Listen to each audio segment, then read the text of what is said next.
servir ao Senhor, não importa aquilo que venha de nós.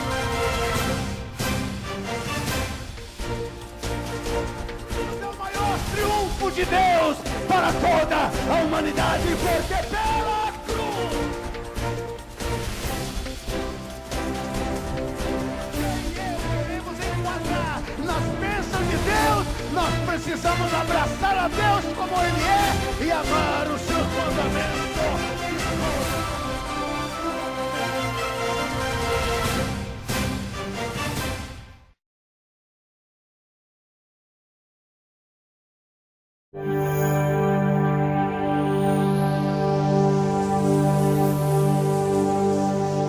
Não vos amoldeis às paixões que tinhais anteriormente na vossa ignorância. Pelo contrário, segundo é santo aquele que vos chamou, tornai-vos santos também vós mesmos em todo o vosso procedimento, porque escrito está: sede santos, porque eu sou santo. Ora, se invocai como Pai aquele que, sem acepção de pessoas, julga segundo as obras de cada um, portai-vos com temor durante o tempo da vossa peregrinação, sabendo que não foi mediante coisas corruptíveis, como prata ou ouro, que fostes resgatado do vosso fútil procedimento, que vossos pais vos legaram, mas pelo precioso sangue, como de cordeiro sem defeito e sem mácula, o sangue de Cristo, conhecido como efeito antes da fundação do mundo, porém manifestado no fim dos tempos por amor de vós, que por meio dele tendes fé em Deus, o qual o ressuscitou dentre os mortos, e lhe deu glória, de sorte que a vossa fé e esperança estejam em Deus. Glória a Deus. Podeis sentar, meus irmãos.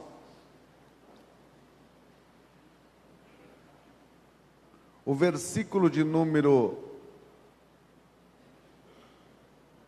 14 e 15 e 16 é onde está centralizado o nosso assunto desta noite, que é santidade, a batalha nossa de cada dia.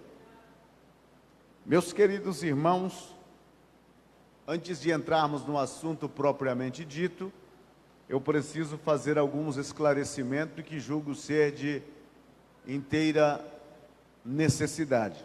Primeiro, quando se trata de um tema de santidade,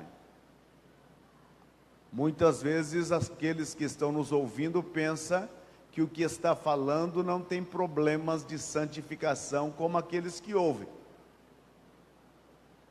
Isso é um grande engano, porque todos nós estamos no mesmo barco, remando na mesma direção, batalhando pela mesma fé que uma vez foi dada aos santos. Então, nesta noite, eu não quero que vocês olhem para mim pensando que eu sou superior a vocês. Ao contrário, nós estamos no mesmo nível. Segundo, quando se fala em santidade, já se pensa em um posicionamento de retaliação, ou de confrontação, ou de acusação ou censura. E na verdade, irmãos, a santidade, ela é uma das doutrinas da alegria e felicidade cristã. A santidade nada mais é do que isso. Outra questão também, a santidade é uma batalha contínua. Eu e você, hoje tivemos que batalhar para permanecermos no estado de santidade. Quando a gente muitas vezes analisávamos e dizia que santidade era mais a ostentação externa, a gente se equivocava, porque a santidade é um estado interno que transpassa para o externo. Se o coração tiver luz, todo o corpo é luminoso. Se o prato estiver limpo por dentro, também estará por fora. Então, santidade é um estado de limpeza interna na alma. É sobre isso que nós vamos falar, sobre santidade. Eu sei que não é um assunto bastante atrativo, eu sei que não é um assunto que dá ibope, eu sei que não é um assunto que eleva a alma, mas se existem assuntos necessários na palavra de Deus, a santidade é um dos pináculos da existência da vida com Deus. Então, sem ela, é mais ou menos quando uma pessoa é convidada para um almoço e ele despreza o arroz e o feijão e fica somente com o bife a cavalo, né? Mas na verdade, quando te convida para um almoço, pergunta: o que foi que você comeu? Arroz e feijão. E o que dá sustância é o arroz e o feijão. Então, santidade é o arroz e o feijão da vida cristã. Sem eles, pouco faríamos, pouco teríamos, ou pouco seríamos. O apóstolo Pedro disse: sede santo, porque eu sou santo. Não porque ele era santo. Ele está repetindo um versículo de Levítico: sede, pois, santo, porque eu, o Senhor, vosso Deus, sou santo. Agora, irmãos, Deus é santo. Lembra que na visão de Isaías, os querubins ou os serafins, eles voavam cantando: santo, santo, santo. Santo é o Senhor nosso Deus. Ele é santo. Santo de uma tal forma que ele jamais pactuará com o erro.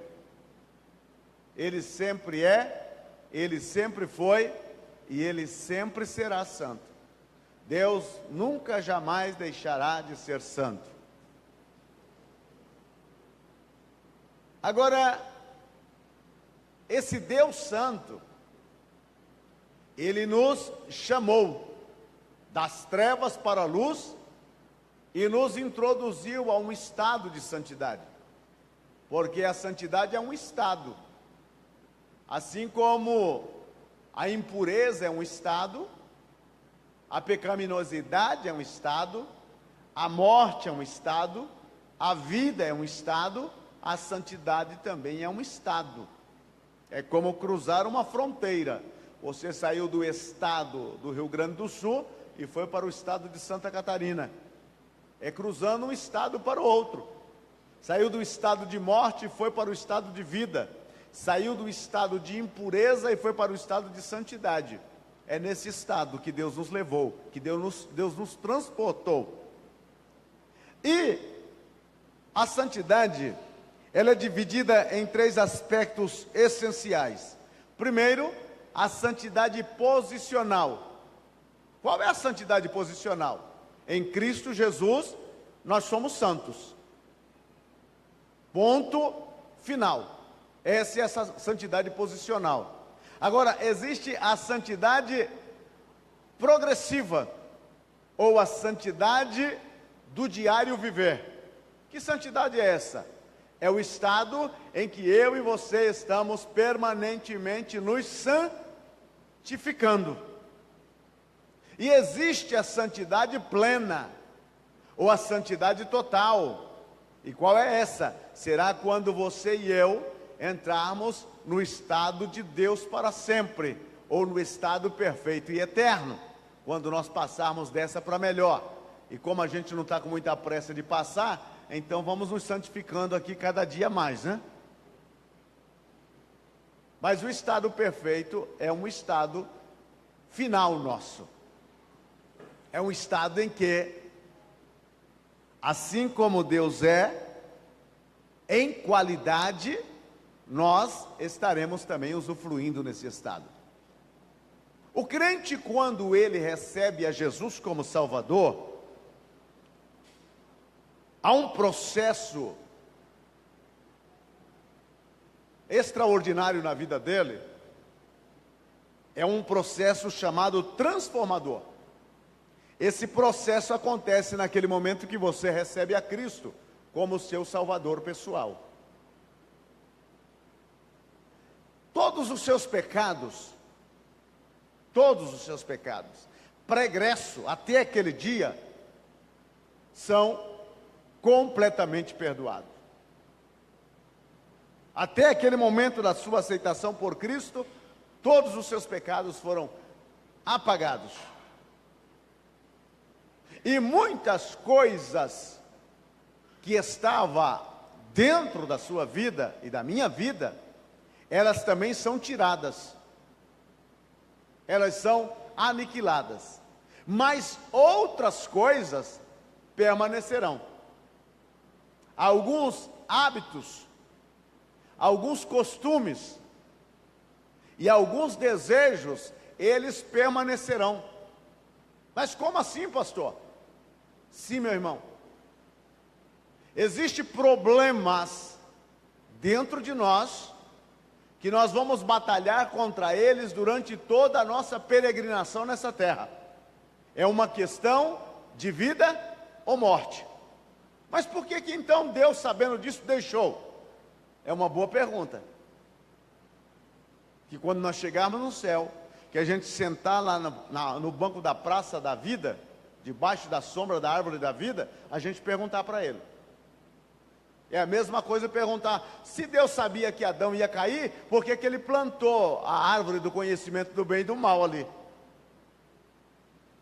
Isso é soberania. Então tem coisas que estão dentro de você e de mim, que é uma batalha constante, e que eu e você estamos lutando contra isso cada dia. É por isso que eu comecei isso dizendo a vocês, que eu não sou melhor do que vocês, e vocês não são melhores do que eu. Todos nós estamos no mesmo barco. Diga para o seu irmão, meu irmão, você é igual a mim. Estamos no mesmo barco, meu irmão. Em alguns, os problemas eles são mais evidentes. Em outros, os problemas já são um tanto camuflados. E em outros, quase não são perceptíveis. Problemas. Tem pessoas que se converteu e tem problema com mentira. Até hoje vive mentindo. E mente. E crente, irmão, fala em línguas, profetiza e conta mentira. Nas horas vagas. Tem pessoas que se converteram e ainda rouba. É ladrão. Ele não pode ver uma melancia dando sopa, que ele leva mesmo. Melancia, galinha. Pergunta para o seu irmão se ele já roubou uma galinha alguma vez.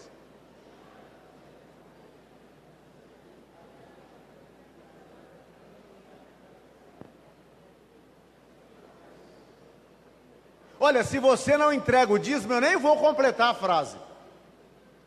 Tá? Se você não entrega o dízimo, eu nem vou completar a frase. Fica por sua conta e risco agora. Problemas com os olhos. Irmãos, a Bíblia fala que Sansão era um homem poderoso de força quando o Espírito Santo apossava dele. Mas o sujeito tinha um problema com os olhos. Ele não podia ver uma mulher. E tem crente que tem mesmo problema. Se ele vê uma vassoura de saia, ele já se complica. De tão problemático que é. Essa é uma realidade da vida, irmãos. Agora, eu e você somos chamados para viver em estado de santificação. Primeiro detalhe, identifique aquilo que lhe cause problema na vida de santificação. Identifique. Ao identificar o problema, então monte guarda sobre aquele problema. Monte uma vigilância permanente. Não dê descuido. Não afrouxe. Não derrube as muralhas, mas permaneça firme. Se eu sei que tenho problemas com revista pornográfica, por que eu vou ficar diante de uma banca de jornais olhando? Se eu sei que tenho problemas com sites pornográficos, por que eu vou ficar acessando aquilo? E tem uns que acessam e fica, né?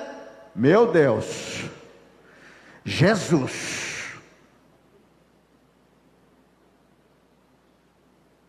Se eu sei que ali tem um cachorro que morde, irmão, por que eu vou passar perto da boca dele? Este é o grande problema nosso.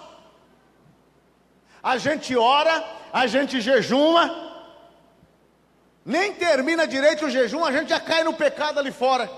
E depois pergunta e diz: Deus não me ouve. Não é que não me ouve, é que você caiu de novo. Deus te ouviu, Deus te deu poder. Lembra o que foi que ele disse para Caim? O pecado está na tua porta, e convém que você domine ele. Se eu não dominar o pecado me dominará. Essa é a realidade da vida. Então, santidade. Mas Deus não nos deixou sozinho para vivermos o estado da santidade. Ele nos deu 3 agentes santificadores. Primeiro, o sangue de Jesus Cristo nos purifica de todo o pecado. A tua primeira experiência com a santidade foi quando você foi lavado. Você pode imaginar você todo sujo, do alto da cabeça até as plantas dos pés, e de repente o sangue lhe lavou. Do alto da cabeça e as plantas dos pés foi tirado toda a mancha, toda a nódoa, tudo aquilo que era contrário, e você estava limpo.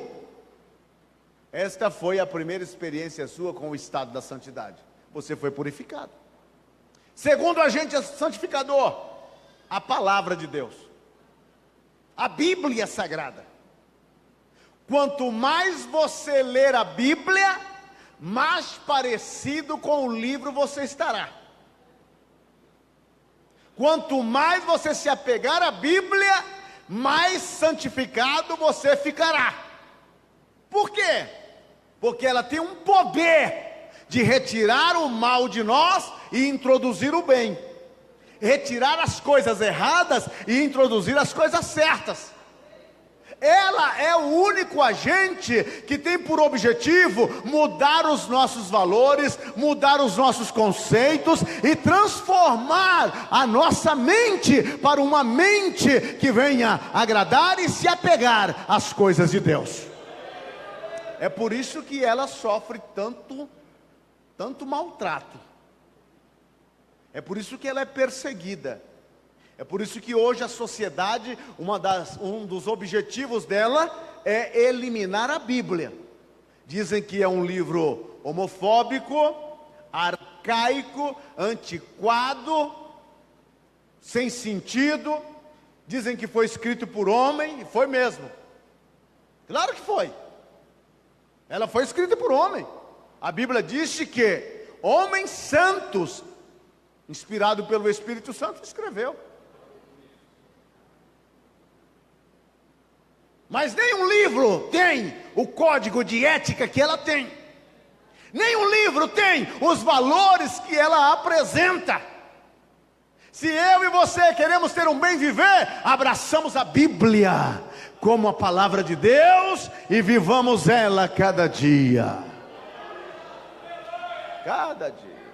Terceiro agente santificador, o Espírito Santo.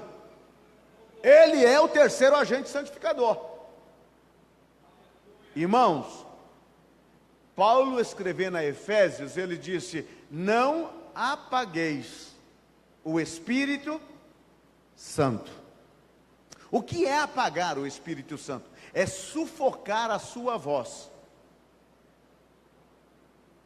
Todas as vezes que eu erro, que eu peco, o Espírito Santo toca dentro de mim. Ele me convence do pecado, da justiça e do juízo. O Espírito Santo. Ele é uma pessoa que tem por objetividade te manter no estado de santidade e te apresentar como uma noiva imaculada diante do Cordeiro. Então não bane ele da tua vida, não silencie ele, não abaixe o volume da voz dele na tua vida, deixe ele falar. É por isso que Jesus diz em Apocalipse: quem tem ouvido, ouça o que o Espírito diz às igrejas. O dia que a igreja para de ouvir o Espírito Santo, ela entra no estado perturbador do pecado, da maldade e do distanciamento de Deus. Mas enquanto ela mantém os ouvidos abertos para a voz do Espírito Santo, ela continuará palmilhando a estrada batida da santidade para a presença do nosso Deus. Glória a Deus! Agora pergunte ao seu irmão: você está ouvindo o Espírito Santo? Então estes agentes santificadores, o sangue de Cristo, a palavra e o Espírito Santo, aleluia, glória a Deus. Agora, meus irmãos, saindo da teoria e entrando na prática, Pedro disse: sede santos. E ele apresenta algumas coisas interessantes. Primeiro, ser santo como um filho obediente. Santo, meu irmão, santo, santo pecadores. É isso que eu e você somos. Qual é a diferença entre um pecador e um santo pecador? Vou tentar te explicar como duas árvores de laranja. Uma que produz laranja e outra que não produz laranja. As duas árvores são conhecidas por laranja, por mais que aquela que não produz laranja, mas o nome leva. Notou a diferença? O que é um pecador? É uma árvore de laranja que produz laranja. O que é um santo pecador? É uma árvore de laranja que não produz laranja. Em outras palavras, ser pecador é viver para pecar. Ser santo pecador é viver para não pecar. É um desafio diário, é uma batalha diária, é uma luta constante, é uma luta, meu irmão, que eu e você estamos nela 24 horas por dia. Levanta de manhã e deita de noite, lutando e batalhando. E louvado seja Deus, que se nós estamos aqui glorificando o nome dEle, é porque ainda estamos vencendo nesta batalha. Não é fácil, não é fácil. Não é nada fácil. Se você pensa que é fácil, você está equivocado. Não é fácil viver no estado de santidade. Por quê? Porque nós vivemos dentro do chiqueiro, vestido com uma roupa limpa e com uma ordem dizendo: não suje a roupa. Estamos inseridos numa sociedade onde o pecado nos arrodeia a todo tempo. Estamos vestidos com as roupas da santidade. E a palavra de Deus para mim e você é: não suje a roupa. Não suje a roupa. É conseguir pesar dentro do chiqueiro e não sujar a roupa. Não manchar a roupa. E apresentar todo dia diante de Deus com a roupa limpa. E se porventura tiver alguma mancha, dizer: Senhor, lava-me de novo, limpa-me de novo, apaga de novo. E aquele sangue que foi vertido no Calvário passa novamente sobre a alma e limpa novamente. Não é fácil.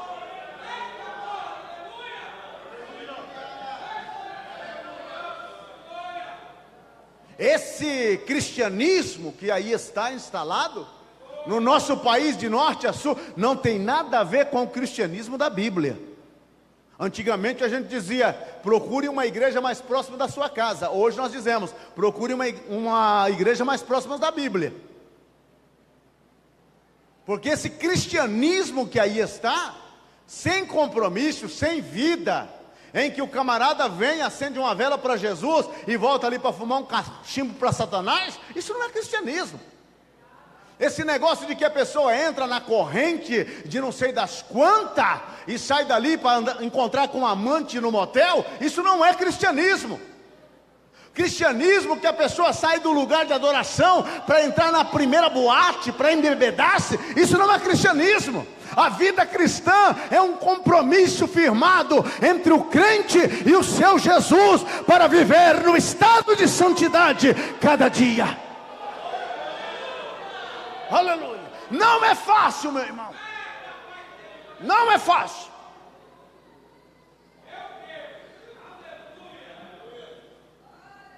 Ser santo como filhos obedientes é o propósito de Deus.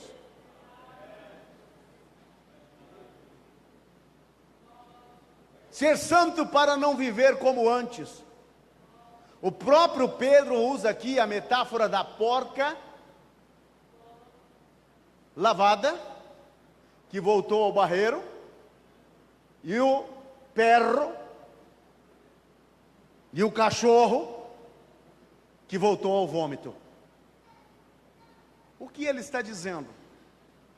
A pessoa saiu, entrou no estado de santidade, mas ficou com saudade. E ele volta lá. Viu o cachorro como faz? Em casa nós tínhamos um cachorro por nome de Perigo. Aquilo era um perigo mesmo.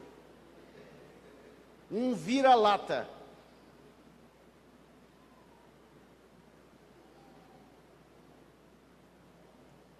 E ele enchia a barriga por lá. E naquele tempo não tinha toda essa parafernália para cuidar dos cachorros, né? Ele enchia a barriga por lá e de repente começava a passar mal.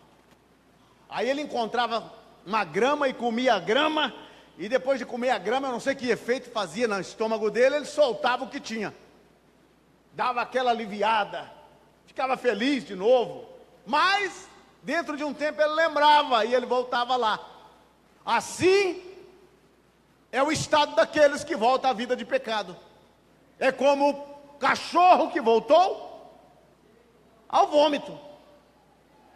Saiu do estado de santidade e foi para o estado de podridão. E não vai acreditar naquela propaganda enganosa do homo, não, que sujar faz bem. A Bíblia disse: o puro continue se purificando. Aleluia! Para não viver como antes. Há duas possibilidades de estilo de vida no crente. O estilo de vida governada pelos desejos por uma mente depravada. Tem crente, irmão, que tem essa mente depravada. Mas ele nunca se converteu, até se converteu. Mas depois os desejos que ficaram suplantaram os aspectos da conversão. E começou a transparecer os desejos, as maldades e coisas dessa natureza. Então essa é a guerra nossa. Irmão, o nosso coração é uma boa terra, amém? O nosso coração é uma boa terra, amém? E uma boa terra, irmão, não só nasce coisas boas. Uma boa terra não só nasce coisas boas. Se numa terra ruim nasce tiririca, imagina numa terra boa.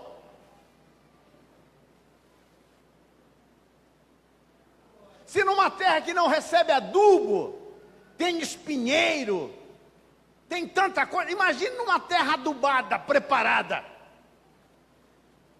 Agora então qual é a diferença, pastor? A diferença é que na santificação, na minha terra, que é o meu coração, terra boa, eu estou tirando toda a maleza que lá tem. Todos os cardos e abrolhos que lá queiram nascer. E todo dia, irmão, eu parto para lá com uma enxada nas costas, porque tem alguma tiririca nascendo. E a tiririca, irmão, é um mato terrível. Você capina, você diz está limpinho, mas a batatinha dela fica enterrada lá. No outro dia, a folhinha verde já está nascendo de novo. Só tem uma maneira de acabar com a tiririca: arrancando pela raiz. O mal tem que ser arrancado pela raiz.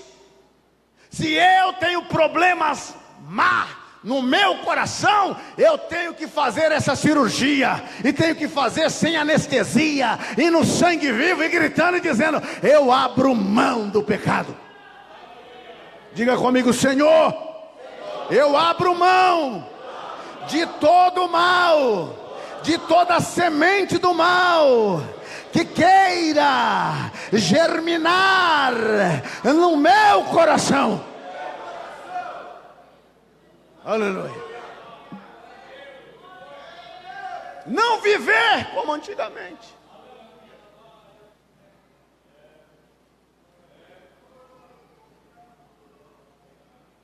O segundo estilo de vida está no fato de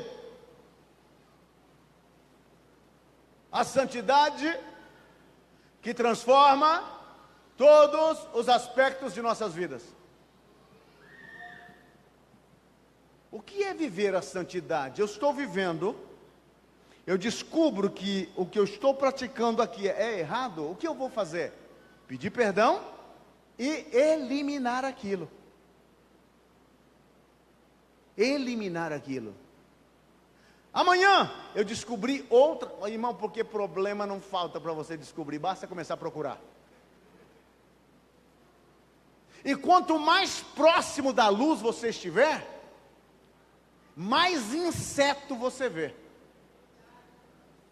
Eu me lembro que minha mãe, quando estava ficando com meia fraca da vista, para colocar a linha na agulha, ela chegava no pé da lamparina e ficava, para tentar ver, porque se aproximando mais da luz, parece que o orifício da agulha ficaria maior. Então, quanto mais próximo de Deus você chegar, mais aparecem os furos na vida. Quanto mais próximo de Deus você andar, mais problemas você vai ver. Muitas vezes ele está lá escondido, num canto escuro. Aí você chegou perto da luz, lá está, aparece. Olha o ratão morto lá dentro. Olha o gambá fedorento lá. Olha a barata andando por lá. Olha o percevejo. Esse eu fui buscar longe. Aleluia. Essa é a vida cristã. Porque quando você se aproxima de Deus, você aproxima daquele que é santo.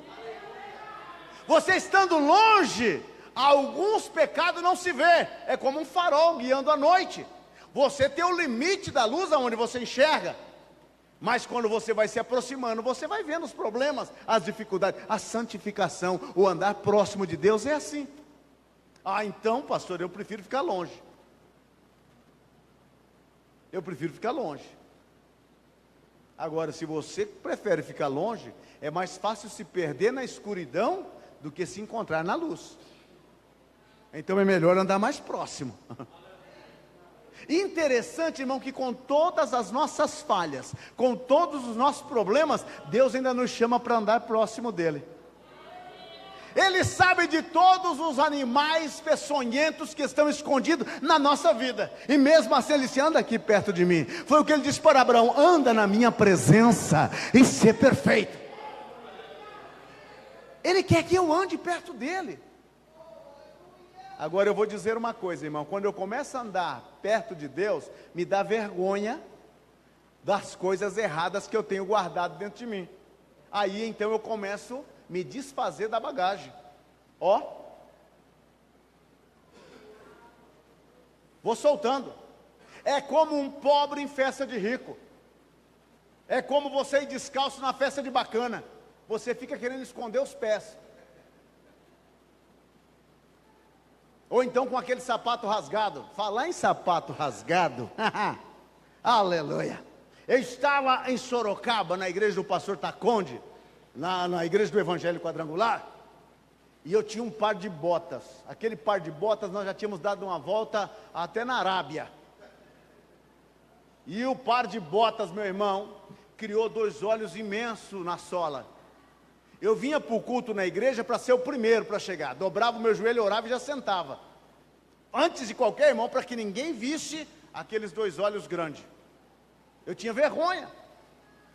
Quando eu saía na rua, que eu me descuidava e pisava numa poça d'água, olhava para trás, estava aquelas 2 marquinhas atrás de mim, como se fosse pata de cachorro, me seguindo. E quando molhava aquilo, irmão, que entrava água para dentro do pé de bota, Deus me livre. Quem aguentava aquele negócio? Parecia que eu estava calçado com 2 urubu. Quando você está num lugar, está mal vestido, mal calçado, você fica com vergonha. Quando você não está plenamente santo na presença de Deus, você fica com vergonha. É por isso que o hino cantado pelo pessoal da Lagoinha disse: no santo do santo, sua fumaça me esconde, só teus olhos me vêem.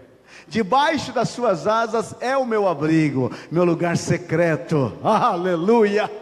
Porque quando eu vou para a presença dele, ele me cobre com a fumaça da sua glória, para que as minhas faltas, meus defeitos, as minhas mazelas não se transparecem diante dele. Ele só ouve a minha voz para atender-me. Glória a Deus! Aleluia! Aleluia! Santidade que transforma, irmão, todos os aspectos de nossa vida. Você escolhe isso. Eu e você passamos a escolher isso. É uma escolha. E se eu e você não tomamos essa escolha ainda, estamos demorando. Eu sei que na hora das emoções, você está com lágrimas nos olhos, gritando, né, todo lavado, você diz: Senhor, eu prometo que eu vou ser santo. É uma promessa que demora 30 minutos depois. Saiu lá fora, quebrou a promessa. Irmão, a gente faz tanta promessa só para quebrar. Somos que nem os políticos no Brasil, faz lei para não cumprir. Somos assim. Mas o estado de santidade, ou viver na santidade, tem que ser tomado de uma forma racional, radical, consistente e consciente. É matar um leão por dia, irmão, e amarrar o outro para matar no outro dia. Cada dia. Não é brinquedo não, meu irmão. Porque os manjares e os prazeres que aí estão, passa diante de nós. Todos os dias ele passa. Olha, e um servido em bandeja. E aí a gente toma como conselho o que fez Daniel. E Daniel assentou em seu coração em não contaminar-se. A decisão é nossa. Quando eu decido viver em estado de santidade com Deus, Deus e todos os céus trabalhará para que eu fique neste estado. Ele vai trabalhar. Mas também, meu irmão, Deus me impida. Eu me lembro que assim que me converti, a minha oração era mais ou menos assim: Senhor, se eu vou contar uma mentira, Senhor, o Senhor me mata antes.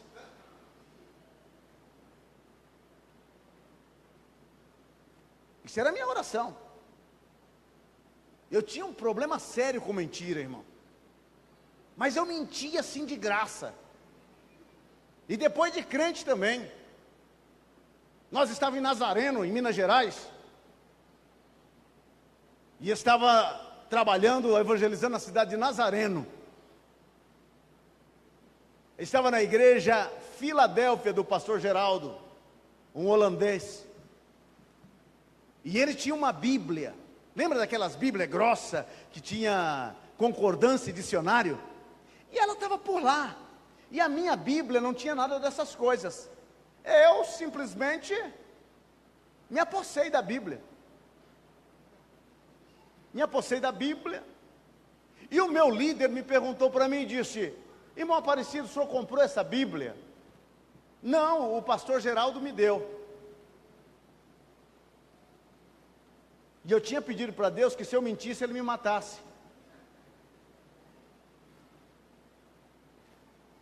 todo dia de manhã a gente tinha o nosso devocional. Era 1 hora de oração antes, 1 hora de leitura de Bíblia. E eu, na hora do devocional, a primeira coisa que eu vi foi aquela espada levantando.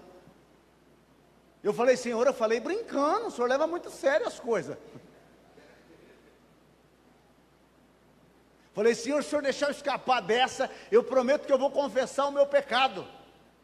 E depois a gente fazia uma reunião de intercessão, que era para interceder por muitas outras coisas. E eu falei, olha irmãos, antes de começar a intercessão, eu tenho um pecado para confessar. Aí todo mundo já estalou o olho, né? Que a gente gosta de ouvir o pecado dos outros. Eu disse, olha, irmão Edson, essa Bíblia que eu estou com ela, o pastor Geraldo não me deu não. Eu me apossei dela. Em outras palavras, eu simplesmente roubei ela. Ele disse, irmão Aparecido, mas eu estou arrependido, eu peço que o irmão me perdoe. Ele disse, não tem problema, você vai copiar 5 vezes o Salmo 119.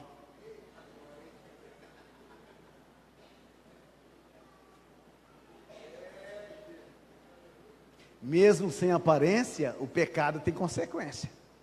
Deus perdoa, mas a consequência chega. Uma menina que se engravidou, chegou e disse, pastor, eu pedi perdão para Deus, não dá para ele fazer desaparecer a criança do ventre? Falei, dá, daqui 9 meses. Ele perdoa, mas a consequência? Então, meu irmão, eu e você, ao vivermos em estado de santidade, nós tomamos essa opção para viver em santidade, cada dia, cada momento. Não é fácil não, pastor. Não, é difícil, mas vai entrar nos céus os vencedores.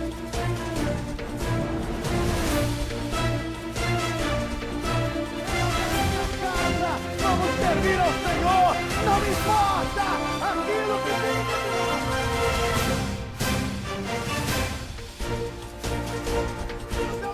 Triunfo de Deus para toda a humanidade, porque pela cruz